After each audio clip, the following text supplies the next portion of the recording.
শাহ ডাঙৰীয়া যেতিয়া পঞ্চায়ত সন্মিলনক সম্বোধন কৰিছিলে তেতিয়া এটা মই প্ৰতিশ্ৰুতি দিছিলোঁ যে পঞ্চায়তৰ সদস্য আঞ্চলিক পঞ্চায়তৰ সদস্যা আৰু জিলা পৰিষদৰ সদস্যসকলক আমি চৰকাৰী কৰ্মচাৰীৰ দৰে মেডিকেল ৰিইম্বাৰ্সমেণ্টৰ সুবিধা দিম। তাৰ মানে মুখ্যমন্ত্ৰীৰ লোকসেৱা আৰোগ্য যোজনাত তেওঁলোকে নামভৰ্তি কৰিব আৰু বেমাৰ আজাৰ হ'লে চৰকাৰী স্থায়ী কৰ্মচাৰীয়ে যেনেকৈ মেডিকেল ৰিইম্বাৰ্সমেণ্ট পায় আমাৰ পঞ্চায়তৰ সদস্যসকলেও তেনেকৈয়ে মেডিকেল ৰিইম্বাৰ্সমেণ্ট পাব। আজি কেবিনেটে এই স্কিমখন অনুমোদন কৰে। পঞ্চায়তৰ সদস্যসকলক মুখ্যমন্ত্ৰীৰ লোকসেৱা আৰোগ্য যোজনাত আমি অন্তৰ্ভুক্তি কৰিম আৰু তেওঁলোকে চৰকাৰী কৰ্মচাৰীসকলে যি ধৰণে বেমাৰ হ'লে মেডিকেল ৰিইম্বাৰ্সমেণ্ট ক্লেইম কৰে বা কোনোবা হস্পিটালত কেছলেছ ট্ৰিটমেণ্টৰ সুবিধা পায়, সেম সুবিধা আমাৰ পঞ্চায়তৰ প্ৰতিনিধিসকলে পাই থাকিব। এই সিদ্ধান্তৰ ফলত 30,000 পঞ্চায়ত প্ৰতিনিধি উপকৃত হ'ব। আজি আমাৰ কেবিনেটত এটা সিদ্ধান্ত গ্ৰহণ কৰা হ'ল যে অসমৰ এটা এবঅৰিজিনেল কমিউনিটিৰ ভিতৰত চুতীয়া কমিউনিটি এটা এবঅৰিজিনেল কমিউনিটি। এই খিলঞ্জীয়া কমিউনিটিটোৰ বাবে আমি ACS পৰীক্ষাত আউট অফ OBC কোটা এজন DSP আৰু এজন মেজিষ্ট্ৰেটৰ পোষ্ট আমি এতিয়াৰ পৰা সংৰক্ষণ কৰিম। আগতে এই সুবিধাটো মৰাণ আৰু মটক কমিউনিটিক দিয়া আছিলে। এতিয়াৰ পৰা চুতীয়া জনগোষ্ঠীৰ লোকেও এজন DSP আৰু এজন মেজিষ্ট্ৰেট প্ৰত্যেক বছৰে নিশ্চিতভাৱে লাভ কৰিব। আজি আমাৰ কেবিনেটত যোৱাকালি মই ডিব্ৰুগড়ত গৈছিলোঁ। অৰুণাচল প্ৰদেশত বাস কৰা মৰাণ জনগোষ্ঠীৰ লোকক আমি অসমত PRCৰ সুবিধা দিছিলোঁ, কিন্তু চাকৰিত এপ্লাই কৰিবৰ কাৰণে তেওঁলোকক এমপ্লয়মেণ্ট এক্সচেঞ্জতো নাম ৰেজিষ্টাৰৰ সুবিধা দিব লাগিব। আজিৰ পৰা আমি মৰাণ লোকসকলক যিসকলে অৰুণাচলত বাস কৰে তেওঁলোকক তিনিচুকীয়া জিলাৰ এমপ্লয়মেণ্ট এক্সচেঞ্জত নিবনুৱা হিচাপে নাম ৰেজিষ্ট্ৰেশ্যন কৰাৰ বাবে আমি সুবিধা দিছোঁ। আমাৰ ডিব্ৰুগড় জিলাৰ টিংখং সমষ্টিত দুখন VGR আছিলে। এখন VGRৰ নাম হ'ল তিলুবাৰী বঙালী আৰু এখন হ'ল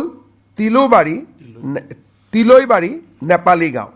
তিলৈবাৰী বঙালী গাঁও, তিলৈবাৰী নেপালী গাঁও।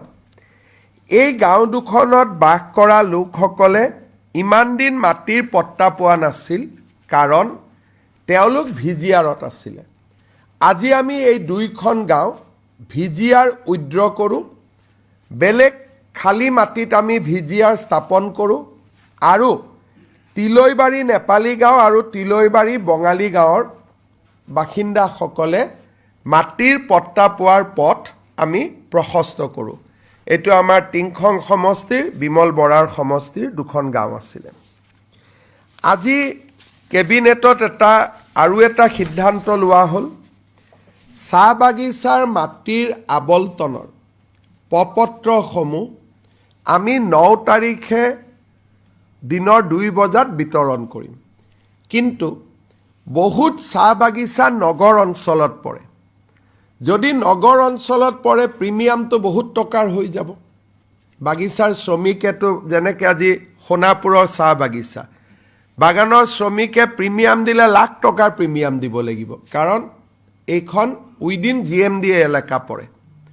সেইকাৰণে ডিব্ৰুগড় টাউনতো বহুত কেইখন বাগিচা আছে যদি টাউনৰ মাটিৰ প্ৰিমিয়াম হয় তেতিয়াহ'লে তেওঁলোকে মাটিৰ প্ৰিমিয়াম দিব নোৱাৰিব গাঁৱত যদি প্ৰিমিয়াম দিব লাগে 1 বিঘা মাটিত 500 টকা দিব লাগিব বাগানৰ শ্ৰমিকে হয়তো 500 টকাও দিব নোৱাৰিব আমি তেওঁলোকক কৈছোঁ যে 5 বছৰৰ ভিতৰত 500 টকা দিলেই হ'ব টাউনৰ খেনি বা গাঁৱৰ খেনি এই দুইখিনিক প্ৰতি বিঘা মাটিত আমি মাত্ৰ 500 টকা প্ৰিমিয়াম ল'ম তাকো 5 বছৰত দিলে হ'ব আৰু বাগানৰ মাটিৰ বিতৰণৰ আনুষ্ঠানিক কাম প্ৰপত্ৰ বিতৰণৰ কাম আমি 9 ফেব্ৰুৱাৰী দিনৰ 2 বজাৰ পৰা আৰম্ভ কৰিম মই ডিব্ৰুগড়ৰ দিনজয় চাহ বাগিচাত থাকিম বাকি মন্ত্ৰীসকলেও বা বিধায়কসকলেও বিভিন্ন চাহ বাগিচাত উপস্থিত থাকিব আজি আমি মিছন বসুন্ধৰাৰ অধীনত আমি অসমৰ কেইবাখনো জাগাত মাটিৰ পট্টা আমি বিতৰণ কৰোঁ কেবিনেটে আজি RIDFৰ পৰা ধেমাজি আৰু ডিব্ৰুগড়ত দুটা মিল্ক প্ৰসেছিং প্লান্ট নিৰ্মাণ কৰিবলৈ 135 টকাৰ ঋণ 135 কোটি টকাৰ ঋণ নাবাৰ্ডৰ পৰা ল'বৰ বাবে সিদ্ধান্ত গ্ৰহণ কৰে আজি কেবিনেটত আমি আমাৰ এটা গোচৰ ৰেজিষ্ট্ৰেশ্যন হৈছিলে আলী তৌকিৰ শেখ বুলি এজন ব্যক্তিৰ বিৰুদ্ধে আজি আমাৰ কেবিনেটত এই সংক্ৰান্তত যি SIT গঠন কৰা হৈছিল তাৰ ওপৰত আজি আমাৰ অনানুষ্ঠানিক আলোচনা হয় কেবিনেটে গৃহ বিভাগক নিৰ্দেশ দিছে যে 7 তাৰিখৰ কেবিনেটত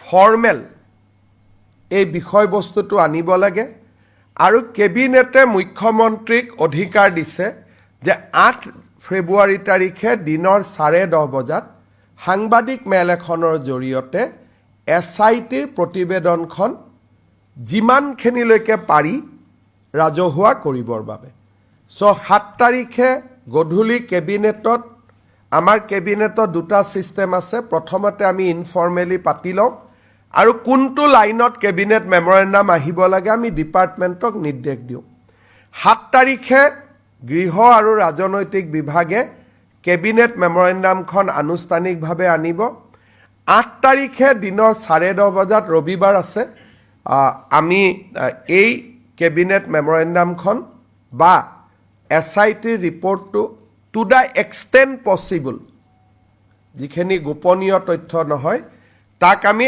আটাইখিনিক ৰাজহুৱা কৰিবলৈ কেবিনেটে মুখ্যমন্ত্ৰীক অধিকাৰ প্ৰদান কৰিছে 8 তাৰিখে 10:30 বজাত মুখ্যমন্ত্ৰীৰ এই কক্ষতে এই সাংবাদিক মেল অনুষ্ঠিত হ'ব আপোনালোকক আমি আজিয়ে হাদৰ নিমন্ত্ৰণ কৰিছোঁ লগতে যিখিনি নেশ্যনেল প্ৰেছ আছে তেওঁলোকে যদি দিল্লীৰ পৰাও কোনোবা সাংবাদিক আহে বা আমাক আগতীয়াকৈ জনায় আমি তেওঁলোকৰ কাৰণেও যিখিনি এটা নৰ্মেল যিখিনি ব্যৱস্থা কৰিব লাগে অহাৰ পাছ দিয়া সমুৱা যিখিনি কৰিব লাগে সেইখিনি আমি ফেচিলিটেট কৰি দিম গতিকে কেবিনেটত আজি মুখ্যতঃ এইখিনি আলোচনা হৈছে আপোনালোকৰ যদি কিবা প্ৰশ্ন আছে আপোনালোকে সুধিব পাৰে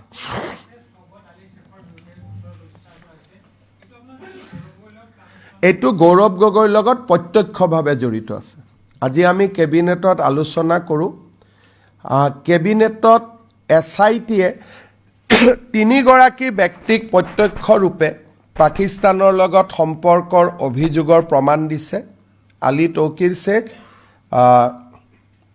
সংসদগৰাকীৰ পত্নী এলিজাবেথ গগৈ আৰু গৌৰৱ গগৈ 3 গৰাকীৰ বিৰুদ্ধে প্ৰত্যক্ষ প্ৰমাণৰ আজি কেবিনেটত প্ৰেজেণ্টেশ্যন দিয়ে এটলিষ্ট আমাৰ কেবিনেট মন্ত্ৰীসকলে প্ৰেজেণ্টেশ্যনটো পাই যথেষ্ট আচৰিত হৈছে আজি আমি ক'ব খোজা নাই কাৰণ ফৰ্মেল কেবিনেট মেমৰেণ্ডামখন 7 তাৰিখে আহিব কিন্তু যেতিয়া প্ৰেজেণ্টেশ্যনটো কেবিনেটক দিছে বাকি মন্ত্ৰীসকলেও যথেষ্ট আচৰিত ইমান দিনে অলপ বিশ্বাস অবিশ্বাসৰ মাজত আছিলে প্ৰত্যেকে অত্যন্ত নিজে আচৰিত হৈছে আৰু আমি 7 তাৰিখৰ কেবিনেটত এইখন ফৰ্মেল মেমৰেণ্ডাম কৰি আনিবৰ কাৰণে নিৰ্দেশ দিছোঁ 8 তাৰিখে প্ৰেছত আমি গোটেইখিনি সদৰি কৰিম Today, Cabinet has informally discussed the SIT report related to a sensitive cases involving one Pakistani national Ali Tokir Sheikh, one British national Elizabeth Gogoi, one Indian national Gaurav Gogoi. After going through the PowerPoint presentation, Cabinet has directed Home and Political Department to place a formal cabinet memorandum on 7th of February indicating further step they wants to take, and also cabinet has further authorized Chief Minister in his capacity as a Home Minister to reveal whatever is possible to reveal before the press on 8th February at 10:30 a.m. তথ্যখিনি আপোনালোকে 8 দিন আৰু ধৈৰ্য ধৰিব লাগিব আৰু কোনবা মন্ত্ৰীয়ে যদি আপোনালোকক আৰু কৈ দিয়ে বেলেগ কথা কাৰণ তেওঁলোকে এতিয়াৰ পৰা জানিলে আগতে মই জানিছিলোঁ কিন্তু 8 তাৰিখে 10:30 বজাত যেহেতু আমি দেশৰ সকলো সাংবাদিকক নিমন্ত্ৰণ কৰিছোঁ যদি আপোনাক কৈ দিও তেওঁলোকটো নাহাৰ কোনো আহাৰ মিনিংয়ে নাথাকিব আমি আজি অন্তত আমাৰ মুখ বাদ দিও আপোনালোকে ইমানখিনিতো তেওঁলোকে ক'ব বাকি মেম্বাৰখিনিয়ে যে তেওঁলোক যথেষ্ট আচৰিত হৈছে দুই এজনে মূৰতে হাত দিছে যে তৰুণ গগৈ লৰা ইটো পৰ্যায়ত কেনেকৈ যাব পাৰে এটুলে আমিও চিন্তিত তেওঁলোক সকলোৱে কবই আৰু ময়ো যিমানখিনি ক'ব পাৰো কেইটামান কথা ক'ব নোৱাৰো বাকিখিনি আপোনালোকক একেবাৰে ব্যক্তিগত কথা কিছুমান কোৱা উচিত নহয় কিন্তু মই যিখিনি দেখুৱাম মই ভাবো দ্যাট ইজ গুড এনাফ চক তেতিয়া এনে প্ৰতিদিনেতো ডিফেন্ড কৰিব খুজিবই যে নহয় এইবোৰ একো নাই না এক্সাম্পল কৈছো দুই এখন পেপাৰে তেওঁক ডিফেন্ড কৰিব খুজিব কিন্তু সত্যটো সত্যই থাকিব এতিয়া কি হৈছে ইলেকশ্যন আছে কাৰণে দুই এজনে তেওঁৰ হৈ ক'ব মই এডভান্স কৈ দিছো ষ্টুডিঅ'ত জপিয়াব ক'ব ঠিক থাকিব কিন্তু সৰ্বসাধাৰণ মানুহৰ কাৰণে যেহেতু প্ৰেছৰ জৰিয়তে মানুহে গম পাবই মানুহৰ কাৰণে যথেষ্ট আচৰিত হ'বলগীয়া প্ৰতিবেদন হ'ব মানুহৰ কাৰণে এতিয়া টকশ্বত কি হয় মই ক'ব নোৱাৰো কিন্তু সাধাৰণ মানুহৰ কাৰণে এইখন যথেষ্ট গুৰুত্বপূৰ্ণ এটা সেনসিটিভ ডকুমেন্টস হ'ব তদন্তটো স্যাৰ এনআইএল যাব না কি আমাৰ সৰকাৰ আমি আনিব দিছো যে এনআইএ হোম ডিপাৰ্টমেন্টে দিব খুজে নে ৰক দিব খুজে নে আমি আইবিক দিব খুজো না গৃহ মন্ত্ৰালয়ক দিব খুজো আমি 7 তাৰিখে যেতিয়া কেবিনেট ডিসিশন লম তেতিয়া সেই পাৰ্টটো তাতে থাকিব তাতে মানে এই বস্তুটো আমাৰ ফালৰ পৰা 8 তাৰিখে আমি জবনিকা পেলাই দিম আমি তাৰ পিছত ভাৰত চৰকাৰে যি ধৰণে আগবঢ়ায় আমি এটা আজিও কৰিব পাৰিলেতেন 30 তাৰিখে গৃহমন্ত্ৰী আহিবৰ কাৰণে আজি আমি নকৰিলো আৰু সবে কলে যে 8 তাৰিখে কৰা ভাল ৰবিবাৰ আছে সকলো মানুহে দিল্লীৰ পৰাও কোনোবা আহিব খুজিলে আহিব পাৰিব হ'ব আৰু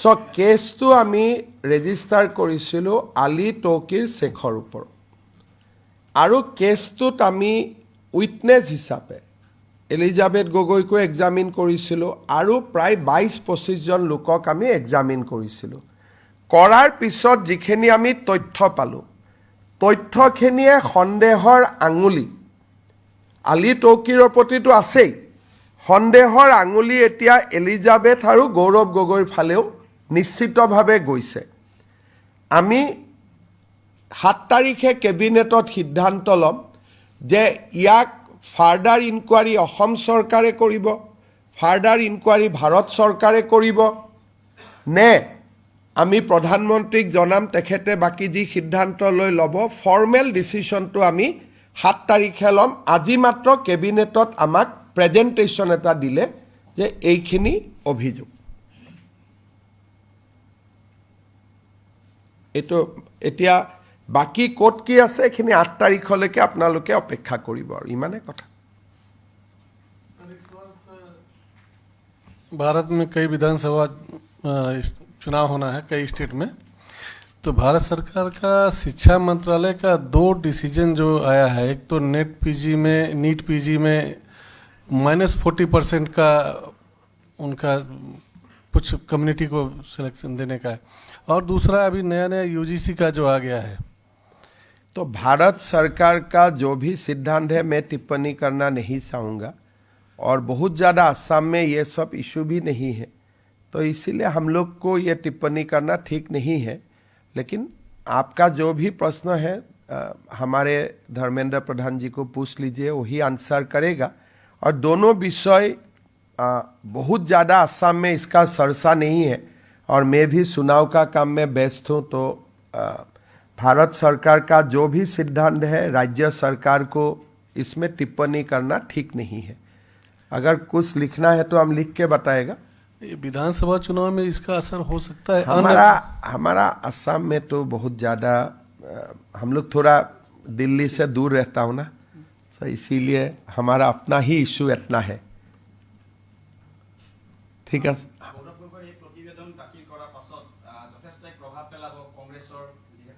এতিয়া কংগ্ৰেছত প্ৰভাৱ পেলাবও পাৰে নেপেলাবও পাৰে, কাৰণ ৰাহুল গান্ধী কেনেকুৱা মানুহটো জানেই। যদি বিজেপিৰ হ'লেহেঁতেন আমাকতো এক্সপেল কৰি দিলেহেঁতেন। এতিয়া ৰাহুল গান্ধী নিজেই ক'ৰ চিটিজেন কোনেও নাজানে।